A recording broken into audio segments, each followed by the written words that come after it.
Olá pessoal, hoje a gente vai falar sobre o conhecimento científico e outros tipos de conhecimento.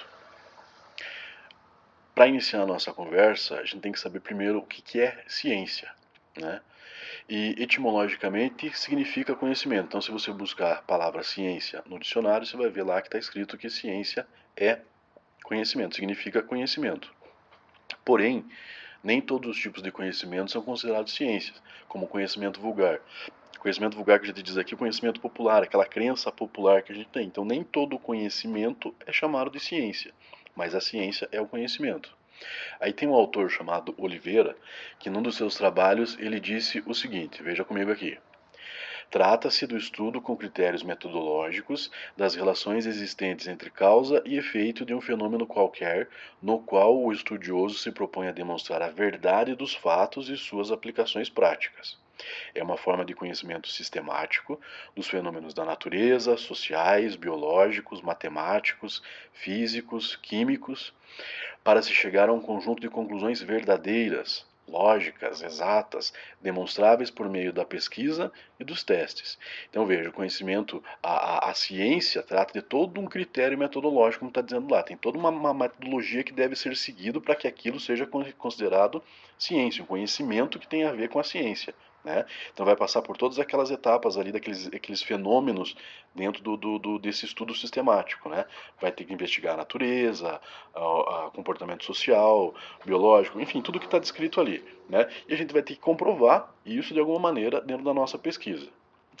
O conhecimento científico, veja aqui, ó, no conhecimento científico, o pensar deve ser sistemático, verificando uma hipótese ou conjunto de hipóteses, atribuindo o rigor da utilização de métodos científicos. O que a gente quer dizer com tudo isso? Sistemático, o que é algo que seja sistemático nesse caso ali. Ele tem que estar envolvendo várias áreas ao mesmo tempo, como foi falado no slide anterior ali, né? Tem que analisar o social, o químico, o biológico, o matemático, o físico, enfim, tudo que está relacionado a isso, através de métodos científicos que comprovem tudo isso, né? Aí tem outro autor chamado Galiano que diz o seguinte: ao analisar um fato, o conhecimento científico não apenas trata de explicá-lo, mas também busca descobrir suas relações com outros fatos e explicá-los. Então, por exemplo, vamos imaginar uma situação assim, ó. Imagina que você está fazendo um trabalho, ou você, pesquisador, quer falar sobre a comprovação da eficácia de um determinado medicamento para curar uma determinada enfermidade. Então você vai aplicar esse medicamento, a tua hipótese vai ser aplicar esse medicamento num animal e vai ter a cura de uma determinada enfermidade. Né? Quando a gente está usando o método científico, eu não vou simplesmente considerar que eu vou aplicar aquele medicamento no animal e que ele vai estar curado no final. Eu vou ter que analisar todo o funcionamento biológico do animal, a reação química daquele medicamento, enfim, tem vários itens a serem analisados além daquilo simplesmente que a gente está colocando como uma hipótese. Né? A hipótese vai ser, o medicamento vai curar, beleza, mas além daquilo tudo, será que eu não vou ter, por exemplo, um comportamento social desse animal diferente do esperado? Será que ele não vai, junto com os seus animais da mesma espécie, lá onde, com quem ele convive, ele não vai ter um comportamento agressivo, por exemplo, ou algo desse tipo? Isso tudo deve ser estudado para que eu consiga comprovar que esse conhecimento é um conhecimento científico.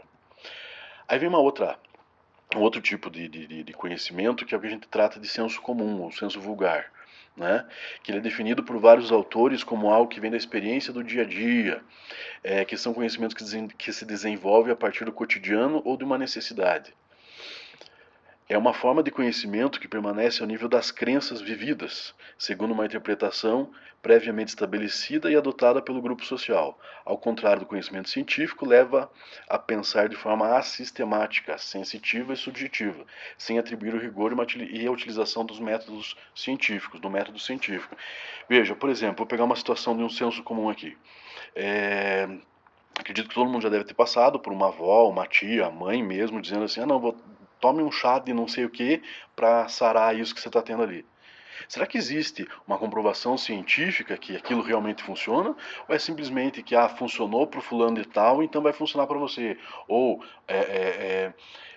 a avó aprendeu com a mãe dela, que aprendeu com não sei quem, que veio trazendo essa cultura de tomar o chá de determinada planta para sarar determinada enfermidade. Existe uma comprovação? Se não existe uma comprovação, a gente trabalha isso como senso comum. Né? Quando existe uma comprovação, é feito o estudo daquela planta e tudo mais para que isso vire um medicamento realmente para sarar aquela determinada enfermidade. Existem muitas situações também que o conhecimento científico, uma comprovação científica, surgiu a partir de um senso comum. Então, a grande parte disso, na verdade, surgiu do senso comum, né? É, medicamentos, como a gente tô focando nesse tema, usou-se muito numa determinada época do período passado, que sempre foi sarando, foi sarando, foi sarando, até que chegou um momento que alguém resolveu fazer uma comprovação científica disso. Então ele deixou de ser simplesmente o senso comum e passou a ser um conhecimento científico propriamente. Tá? Aí o conhecimento ele tem várias áreas, ou 4 áreas que a gente vai estudar aqui. Existem pelo menos 4 níveis de conhecimentos fundamentais: o empírico, o científico, o filosófico e o teológico.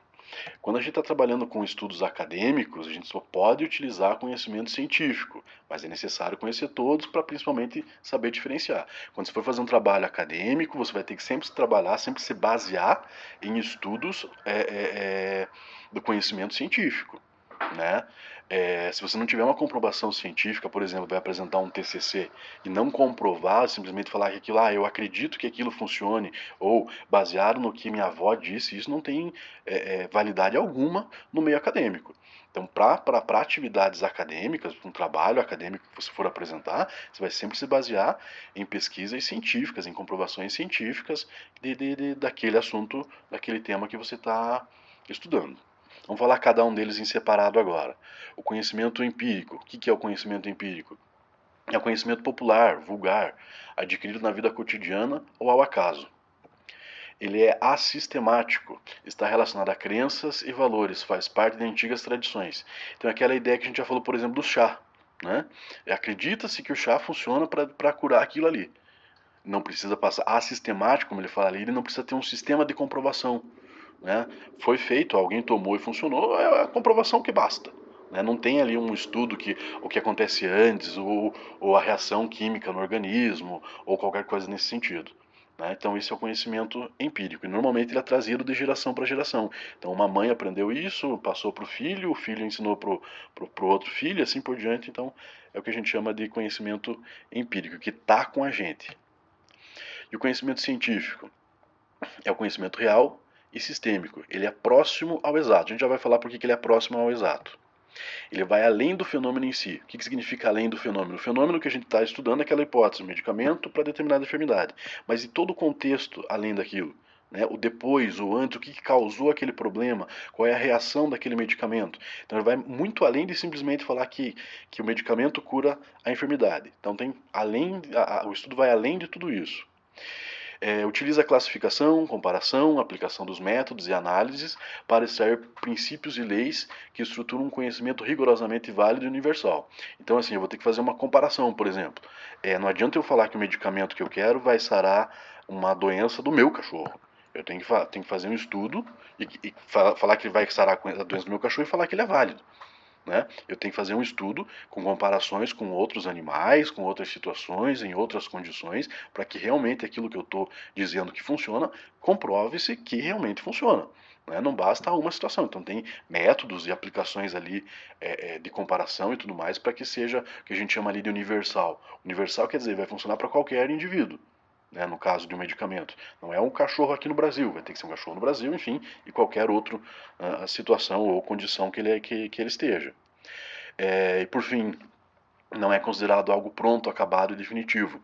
Busca constantes atualizações, revisões e reavaliações de seus resultados. Voltando com aquela ideia lá em cima do próximo ao exato, o conhecimento científico ele está sempre é sempre possível que ele tenha alguma modificação, uma atualização. Por exemplo, um medicamento que há 50 anos atrás funcionava por uma enfermidade, pode ser que hoje em dia já tenha acontecido um novo estudo sobre ele e viu-se que existe, se trocar uma quantidade, uma proporção ou alguma composição nele, ele tem um resultado muito melhor. Né? Ou então de atualizações, quando a gente fala em tecnologia, né? A gente sabe que a aparelhos tecnológicos têm modificações constantes. Então, por exemplo, o que usava-se para fazer uma cirurgia na década de 90, provavelmente não seja o mesmo equipamento que está sendo usado hoje em dia. Né? E provavelmente daqui a 50 anos também não vai ser o mesmo tipo de equipamento. Então, esse tipo de estudo sobre atualizações acontece sempre no conhecimento científico. Né? Então, a gente vai fazer um estudo. Hoje eu vou apresentar este resultado, mas pode ser que amanhã venha um outro pesquisador, faça o mesmo estudo que eu, só que daí ele vai estar com melhores equipamentos ou outras situações e vai comprovar que poderia ser diferente o resultado. Né? Então, o conhecimento científico ele está sempre sendo atualizado.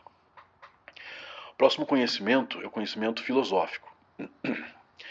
Ele busca o sentido da justificação e a possibilidade de interpretação a respeito do homem e da sua existência. Então, busca justificativa para tudo que tem relação com o homem e a existência do homem. Ele não dá uma solução definitiva para a maioria das questões, apenas apresenta reflexões a partir da realidade e seu contexto universal. Então, a ideia da filosofia é fazer uma reflexão. Né? Eu vou ter uma reflexão, uma teoria de que o conhecimento filosófico usa muito a lógica. Né? Então eu vou partir de uma lógica para chegar numa conclusão. Mas isso não depende de um sistema de pesquisa, de um antes e um depois. Né? Uma reflexão fácil da gente imaginar, por exemplo, assim, já usando aquela ideia da tecnologia que eu falei agora há pouco, será que as máquinas vão substituir o homem daqui para frente? Como é que vai ser o uso das máquinas pelo homem daqui a 50 anos? Né? Tudo isso vai ser uma reflexão que a gente pode fazer. E isso é o que a gente chama de conhecimento filosófico. Tem uma reflexão por trás de todo esse estudo. Ainda, acho que eu já falei sobre isso, não exige comparação experimental, é somente coerência lógica sobre indagações do espírito humano. Já falei sobre isso, né? Coerência lógica, então depende mais da lógica do que propriamente de uma pesquisa científica com teste e tudo mais. O próximo conhecimento é o conhecimento teológico. É o estudo de questões referentes ao conhecimento da divindade, implicando sempre em uma atitude de fé diante de revelações de um mistério ou sobrenatural, interpretados como mensagem ou manifestação divina. Está intimamente relacionado a um Deus, seja esse Deus Jesus, Buda, Maomé ou qualquer entidade considerada como um ser supremo, de acordo com a cultura do povo, com que o ser humano se relaciona por intermédio da fé religiosa. A ideia, acho que está bem claro aqui, né? Depende simplesmente da fé da pessoa, da fé de quem está tratando com aquilo. Normalmente, o conhecimento teológico se baseia em algo que um ser supremo indica como verdadeiro, né? Seja Deus, seja Buda, seja, enfim, normalmente está relacionado, a fé está relacionada a um ser supremo. O conhecimento teológico não se coloca à prova, então o que é dito como, não, Deus disse isso, então não se questiona, a gente vai fazer o que Deus disse. Isso é o que o conhecimento teológico segue. Né? Então sempre relacionando a fé com tudo o que precisa. Beleza? Então a gente encerra hoje essa ideia do conhecimento científico, o senso comum e esses 4 tipos de conhecimento que a gente apresentou hoje. Beleza? Obrigado.